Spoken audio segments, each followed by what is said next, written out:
सन 57 में चमक उठी जो, वह तलवार पुरानी थी। बुंदेलों हर बोलों के मुँह हमने सुनी कहानी थी। खूब लड़ी मर्दानी, वह तो झांसी वाली रानी थी। खूब लड़ी मर्दानी, वह तो झांसी वाली रानी थी। नमस्कार साथियों, आज हम बात कर रहे हैं जिसका उदाहरण देकर के आज बुंदेलखंड ही नहीं समस्त विश्व में जिनके नारी शक्ति के उदाहरण के रूप में जाना जाता है, एक ऐसी मिसाल दी जाती है जिसे खूब लड़ी मर्दानी कह करके झांसी की रानी लक्ष्मीबाई के बारे में। लक्ष्मीबाई जिनके बचपन का नाम मनु था। मनु की शादी जब थोड़ी बड़ी हुई तो 1848 में उनकी शादी झांसी के राजा गंगाधर राव जी से हुआ। उनका विवाह गंगाधर राव जी से होने के बाद वह झांसी में आकर के रहने लगा। झांसी जो अनेकों किंवदंतियों में रहा है। पहले झांसी का नाम झांसी नहीं था। झांसी जिसे चेदी राष्ट्र यानी जेजाग भुक्ति के नाम से जाना जाता था और झांसी के क्षेत्र को बलवंत नगर कहते थे, जो बंगरा नामक पहाड़ी पर बसा हुआ था। कहा जाता है कि एक बार ओरछा के राजा के यहाँ पर मेहमान नवाजी करने आए जैतपुर के महाराज, और उनके साथ में उनकी महारानी भी थी। तो बुंदेली भाषा में ओरछा नरेश ने उनसे पूछा कि काय महाराज, तुम्हें वो किलो देख रहो?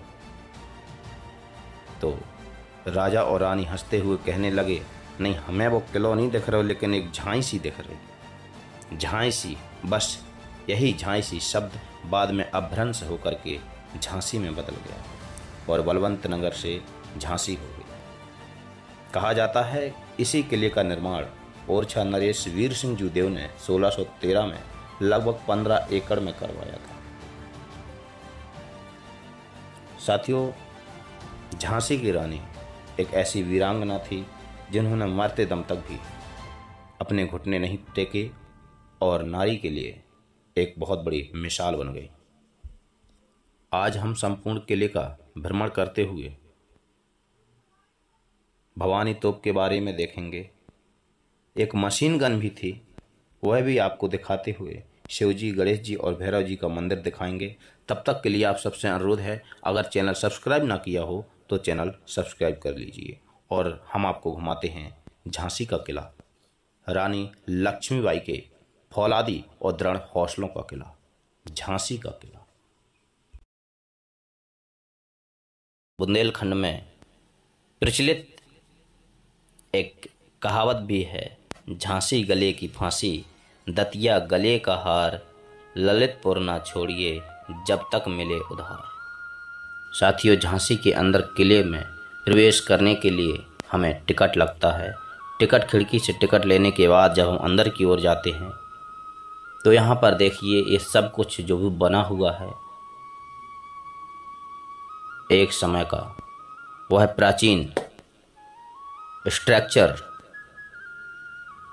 जो चूना पत्थर से बना करके खड़ा किया जाता था, बहुत ही मजबूत और शौर्य की यश गाथा को सुनाते हुए। जहाँ पर हम देखते हैं कि भारत में दूसरे नंबर की तोप, जिसे कड़क बिजली तोप कहा जाता है, यह अष्ट धातु की बनी हुई तोप है। पहले नंबर की तोप आमेर राजस्थान में रखी हुई है और दूसरी नंबर की कड़क बिजली तोप झांसी के किले में रखी हुई है, जिसको गुलाम गौस खान चलाते थे। बहुत वृद्ध थे, लेकिन तोप के मामले में बहुत मजबूती के साथ प्रहार किया करते थे। और इसी के साथ ही झांसी के किले में सुंदर और हरी भरी क्यारियाँ पुरातत्व की मदद से बनती हुई, भारत सरकार की मदद से देखने के लिए बहुत कुछ है। और जब हम यहाँ के बाराद्वारी की ओर जाएंगे तो यहाँ पर कहा जाता है कि नृत्यांगनाओं का नृत्य होता था, जहाँ पर नृत्यांगना विशेष नृत्यांगनाओं के साथ नृत्य किया करती थी, जिसे राज नृत्यांगना कहते हैं।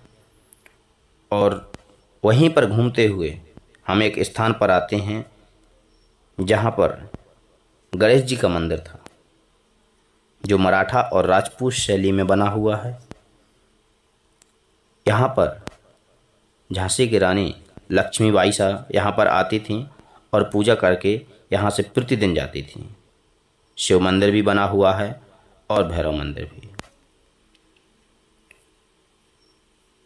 कहा जाता है कि वहाँ पर एक और तोप है जिसे भवानी शंकर तोप कहते हैं।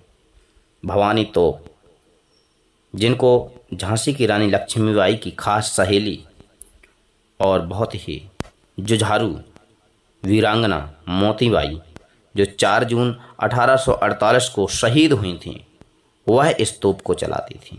और साथ ही शहीद हुए थे अश्वारोही नेता खुदाबख्श, जहाँ पर गौस खान, मोतीबाई और खुदाबख्श, इन तीनों की आपसी एकता और भाईचारे की मिसाल देखने को मिलती है तो झांसी में मिलती है। वहाँ पर इनकी समाधियाँ बनी हुई हैं, एकता की मिसाल है। और वहीं पर देखिए, यहाँ पर ये मशीन गन रखी हुई है, ये मेड इन जापान है। अंग्रेज लेकर के आए थे और अंग्रेज़ों के द्वारा यह पैर से चलाई जाती थी। ऐसा कहा जाता है कि 100 से 1500 मीटर तक मार करने वाली क्षमता थी मशीन गन में। लेकिन मशीन गन की जो स्थिति इस समय आप देख रहे हो, किस तरह यह तोपें चलाती होंगे, किस तरह से यह मशीन गन चलाते होंगे। कड़क तोप में आज भी गोला फंसा हुआ है। यहाँ से किस तरह गोला डाला जाता है और सीधा गोला जाकर के आग लगाने के बाद दुश्मन को ठिकाने को और फौज की पूरी सेना को अस्त व्यस्त कर दे। झांसी की रानी ने अपने जीवन में अनेकों लड़ाइयाँ लड़ी हैं, लेकिन कभी भी अपने आप को कमज़ोर नहीं समझा। अनेकों परेशानी और अनेकों संघर्षों से लड़ते हुए उन्होंने पूरी तरह शिद्दत से युद्ध किया। 1851 में उन्हें एक पुत्र प्राप्त हुआ था, जिनका नाम दामोदर राव रखा था। लेकिन कुछ ही समय बाद पुत्र की तबीयत खराब हो गई और पुत्र जब खत्म हो गए तो पुत्र के दुख में गंगाधर राव भी बीमार रहने लगे। तब उन्होंने दत्तक पुत्र आनंद राव को गोद लिया और बाद में नामकरण करा करके दामोदर राव रख दिया, जो झांसी की रानी आखिरी दम तक, मरते दम तक अपनी पीठ पर जिसे बांधे रहीं। और यहाँ तक कि जब अंग्रेज़ों से युद्ध हो रहा था तो इसी किले से झांसी की रानी ने छलांग लगा दी थी। देखिए, ये वही स्थान है जहाँ से झांसी की रानी ने छलांग लगाई थी। तो आप झांसी की रानी का वह स्थान देख रहे हो जहाँ से किले के प्राचीर से सीधा किस तरह से पूरे खाइयों को पार करते हुए कितनी ऊंचाई से किले से कितना मजबूत आयरन दिल रहा होगा रानी लक्ष्मीबाई का। छलांग लगाने के बाद रास्ते में अनेकों संघर्ष आए, युद्ध लड़े, लेकिन उसको जीतने के बाद भी ग्वालियर से धोखा मिला। लेकिन रानी रुकी नहीं और ग्वालियर में ही शहीद हो गई।